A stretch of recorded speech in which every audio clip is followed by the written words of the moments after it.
India आप तक समाचार, कड़वा लेकिन सच। रतनलाल सी बाफना ज्वेलर्स, जहां विश्वास ही परंपरा है। नमस्कार, मैं हूं आनंद शर्मा और आप देख रहे हैं इंडिया आप तक समाचार। जैसा कि आप सभी जानते हैं कि जलगांव में 13 मई को चुनाव होने वाले हैं और इन चुनाव के मद्देनजर रोजाना सरगर्मियां तेज होती जा रही है। शिवसेना की ओर से, शिवसेना उद्धव बाला साहब ठाकरे जो दल है, उनकी ओर से एक प्रेस कॉन्फ्रेंस ली गई है और उसमें भारतीय जनता पार्टी पर खुले तौर पर आरोप लगाया गया है कि वो कहीं न कहीं जनता के मन में उम्मीदवार डुप्लीकेट देकर गलतफहमी पैदा करने की बात कर रही है, काम कर रही है। इस बारे में संजय सावंत, शिवसेना के नेता, हमारे साथ हैं। सर, मामला क्या है ये पूरा?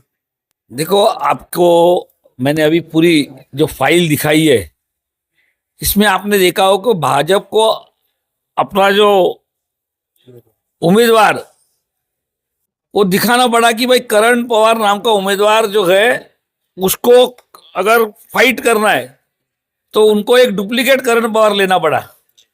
और ये भाजपा ने जो उम्मीदवार दिया है अपक्ष करके, या वंचित का भी जो उम्मीदवार दिया है, आपने देखा होगा कि उसके अंदर जो सूचक है सारे, वो सारे भाजपा के पदाधिकारी है। आधार कार्ड जो आपने देखा होगा कि करण का आधार कार्ड करण सिंह संजय सिंह पवार नाम से है, लेकिन कुछ राजनीतिक दबाव के कारण उन्होंने वो करण संजय पवार नाम से रजिस्ट्रेशन करके वो फॉर्म भर के ले लिया है। साथ ही साथ में आपने देखा होगा कि उनका जो नंबर है, रजिस्ट्रेशन नंबर किया हुआ 382 और 383 जिस तरह नोटरी किया हुआ है, और वो नोटरी से एक ही जो नोटरी जो है हेमाडी शर्मा नाम से, उनके पास से किया हुआ है। और जब डिपॉजिट करने गए थे तो फॉर्म आखिरी दिन में उनको उम्मीदवार नहीं मिला था, ये भागदौड़ करके इनको करना पड़ा। और वो जो फॉर्म भरने का, दोनों फॉर्म का अगर हस्ताक्षर आप देखेंगे तो हस्ताक्षर भी सेम है। इसका मतलब ये तय होता है कि भाजपा को जब वंचित को उनका उम्मीदवार नहीं मिल रहा था, कोई अपक्ष उम्मीदवार लोगों का नजरों में भूल डालने के लिए एक दूसरा करण पवार ढूंढने का था। इसके लिए जब टाइम छोटा मिला, उसमें उन्होंने जानबूझ के ये सब किया है ताकि लोगों का ध्यान इस करण पवार से निकल के उस करण पवार पे जाए। और वंचित का जो उम्मीदवार है, जो भाजपा का ही उम्मीदवार है, क्योंकि उसके मैंने एविडेंस आपको दिए कि 40 गांव के जो आमदार है उनके साथ साथ वो कार्यकर्ता करके वहां पर काम कर रहे हैं। सिर्फ करण शिवसेना के वोट काटने के लिए उनका ये प्रयास है।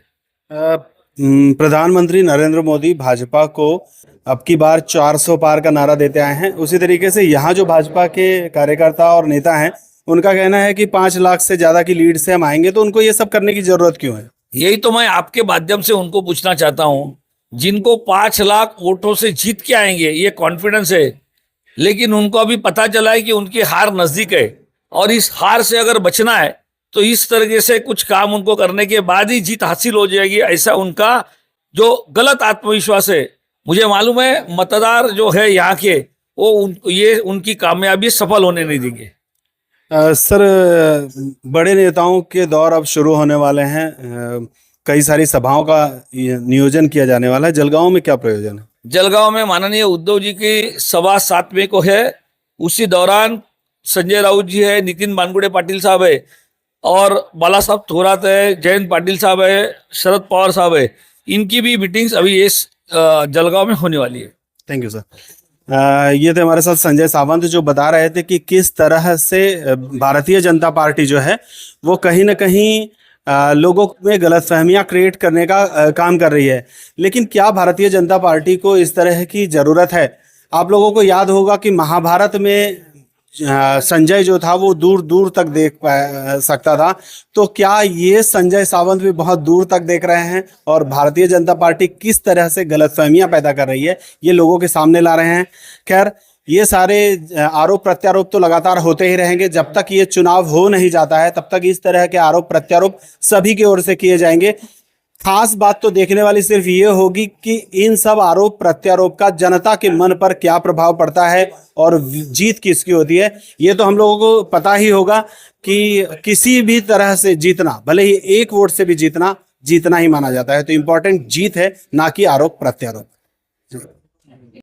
जळगावची नवी ओळख वस्त्रनगरी सुरेश कलेक्शन्स अँड क्रिएशन 80 फुटी कांदळदा रिंग रोड राधाकृष्ण नगर चौक छत्रपती शिवाजी नगर जळगाव. सौंदर्य विश्वाची 73 वर्षांची परंपरा. Suresh collections and creation Jalgaon. Gandhi तीर्थ निसर्गाच्या सानिध्यात महात्मा गांधींच्या जीवनावरील जगातील पहिले मल्टीमीडिया म्युझियम. आजच भेट द्या. गांधी तीर्थ जैन हिल्स जळगाव. अधिक माहितीसाठी www.gandhifoundation.net वर विजिट करा.